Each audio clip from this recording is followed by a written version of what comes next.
Hello class and welcome to today's lecture. In today's lecture, we're going to be discussing Herzberg's Herzberg's two-factor theory of motivation. So let's get started. Frederick Herzberg was a psychologist who developed the two-factor theory of motivation.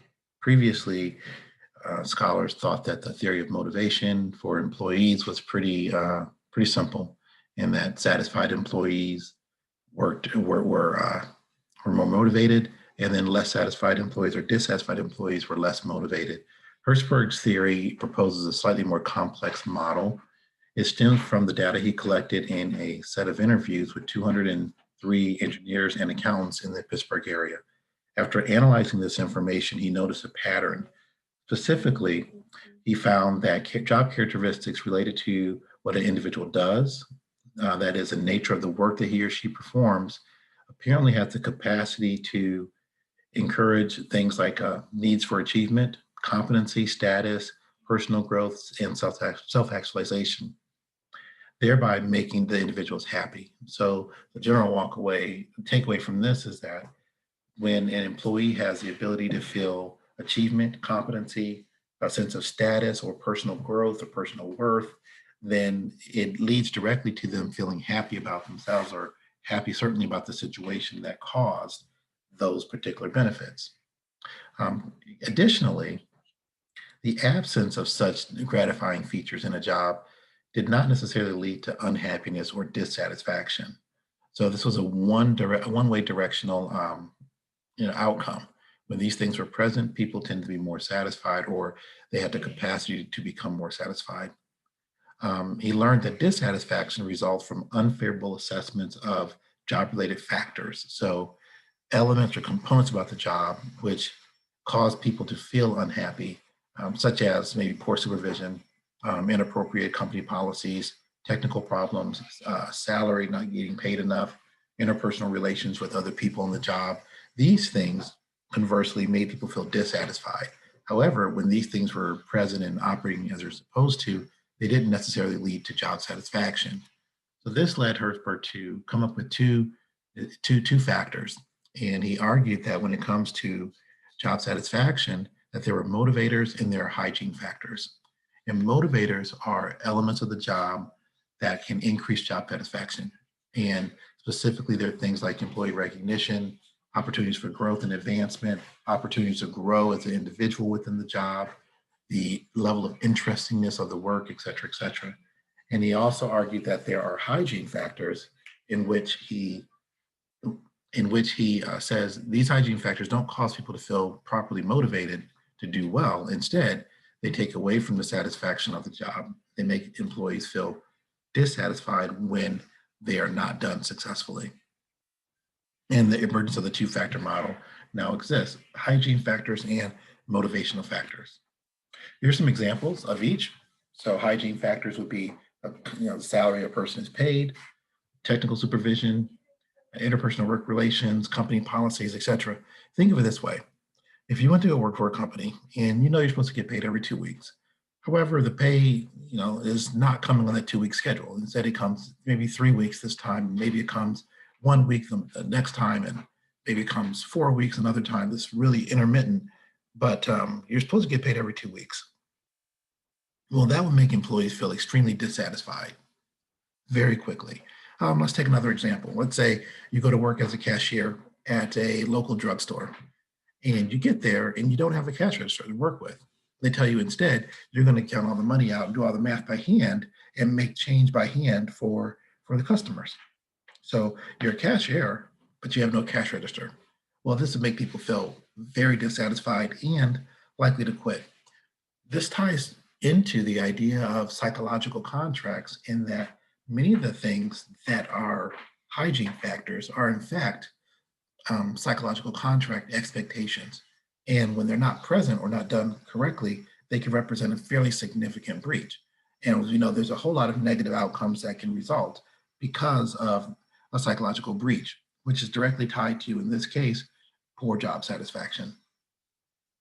So when we look at job motivators, we're looking at things like achievement, recognition, responsibility, So the opportunity for a person to advance in a company, that certainly would be a strong motivator.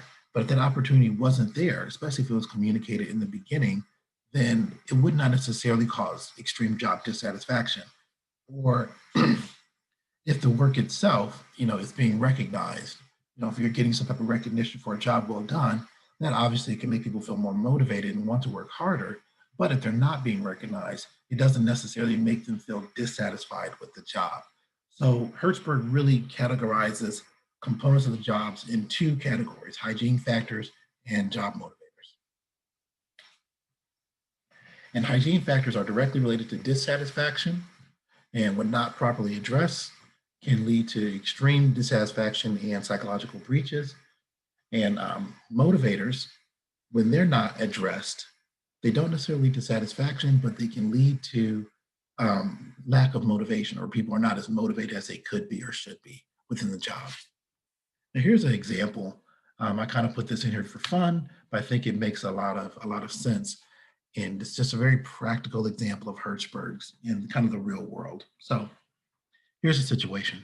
A man is at a bar and he meets an attractive woman and he would like to get to know her better. Let's break this down in terms of Hertzberg's two-factor model. So hygiene factors. So these are things that if he failed to do them, it would be a huge turnoff. But doing them and doing them well doesn't necessarily get you any extra points with the person.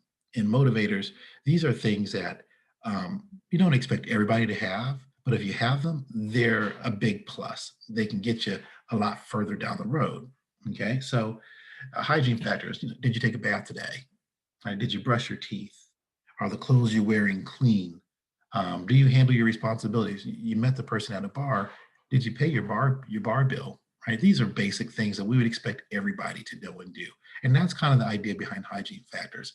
They're basic things in the organization that we expect every company to do. They're not things that go above and beyond. They're not extra credit items, so to speak. But hygiene factors are things that we simply expect to be done. That's why we could take the idea of hygiene factors and couple it so closely with the idea of a psychological breach, because these are basic fundamental expectations, many of which are not written down, which are generally agreed upon or thought to or assumed to be agreed upon between management and employees. And when they are failed to be delivered on properly within an organizational context, they can cause extreme dissatisfaction.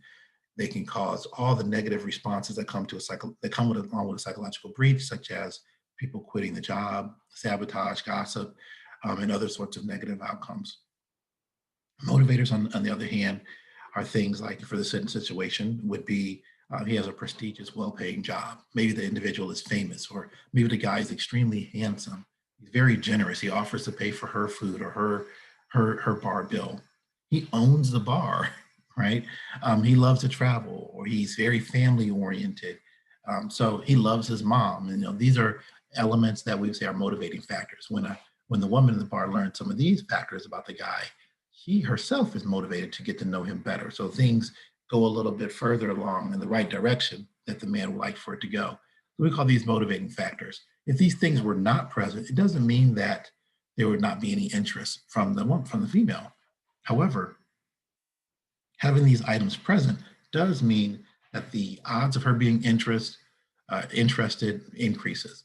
And it's the same way on a job. When you have motivating factors on the job, the odds that employees are going to stay longer, show more greater job commitment, exert greater effort toward the job, be more focused on productivity and success for the organization, they all increase.